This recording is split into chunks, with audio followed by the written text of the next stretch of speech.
The British Army have captured a werewolf and they are interrogating that werewolf to try and find out all about it. Sadly, that werewolf is me. This is Werewolf the podcast, and this is episode 8. The chief interrogator has just asked me about my first kill, and I think he means humans. So here we go with the episode, Bursting the Cherry.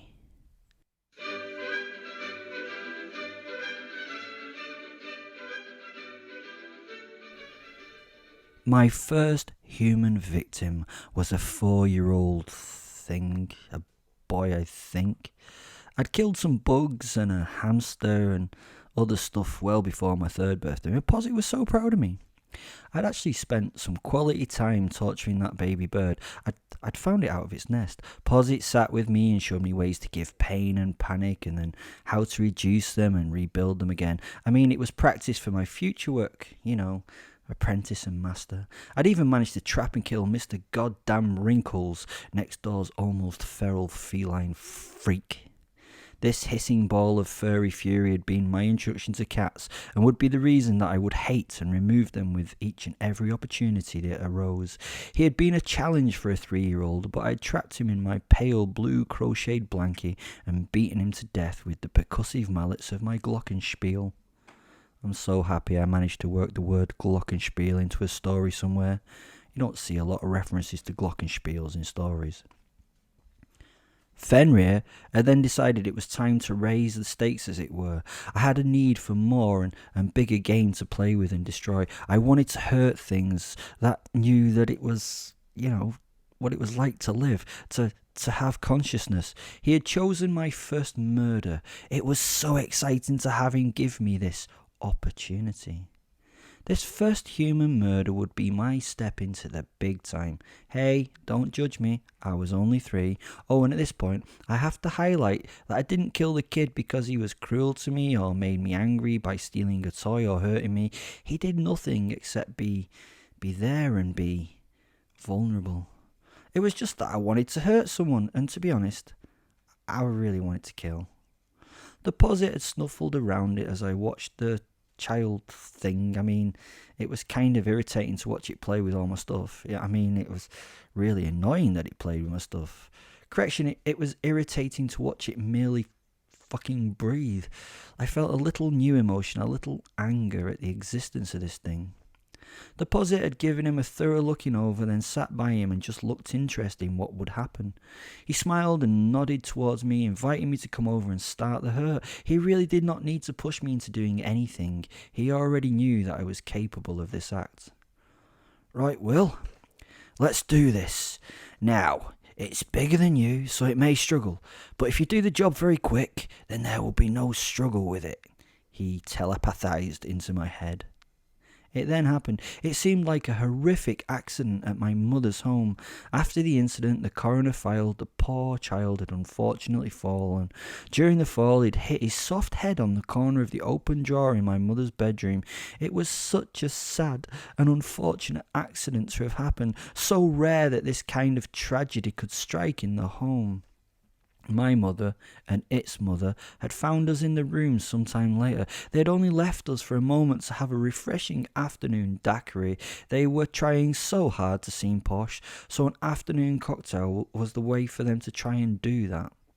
When they found us, I was happily playing in the corner of the room, covered in its dried blood.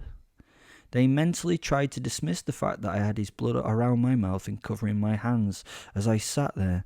Maybe they thought I'd tried to help the poor wounded child. A 3-year-old is not capable of killing, is he? I watched his mother melt as she broke down over the death of that useless bit of flesh. At first it was thrilling to watch her crumble and break. She lay, her arms wrapped around the dead child, and cried and sobbed. She kept on asking it to wake up. What a fool. Did she not realise it was dead? She was so stupid. I watched happily, giggling and pointing at the woman until I was removed from the scene. I found that pretty annoying. I was enjoying the sad lady.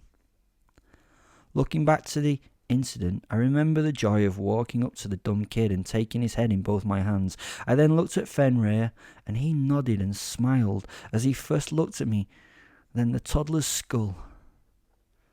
I then began ramming the toddler's skull onto the corner of the drawer. I remember the celebratory howling of my posit as I repeatedly smashed the child into the sharp edge of the drawer.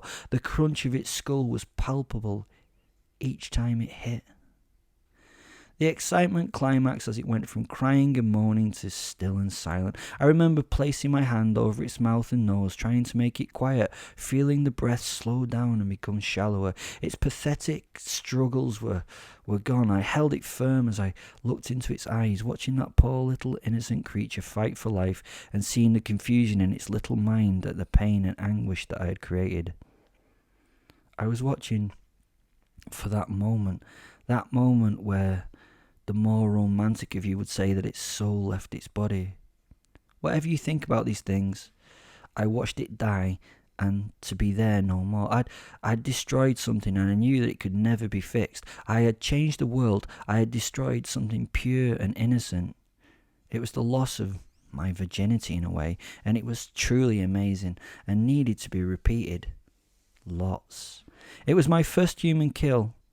I felt truly alive. Death is a gift. I love to give it, and the only thing that allows me to continue is that giving of death. My posit needs it too. To live, we need to cause death. It's just a lucky happenstance that we both enjoy it.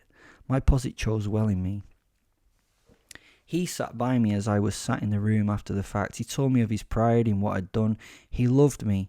He really loved me, and I loved him. The bond between us was built. "Okay then," said the chief. He looked at the secretary who was just sitting there with his mouth hanging open, disgust on his face. The chief coughed to get the secretary's attention. "Can we get back to it, Major?" Yeah, sorry, sir. And the Major just pointed at the cage. And that's episode 8. Thanks very much. Killing a child. Love you. Bye.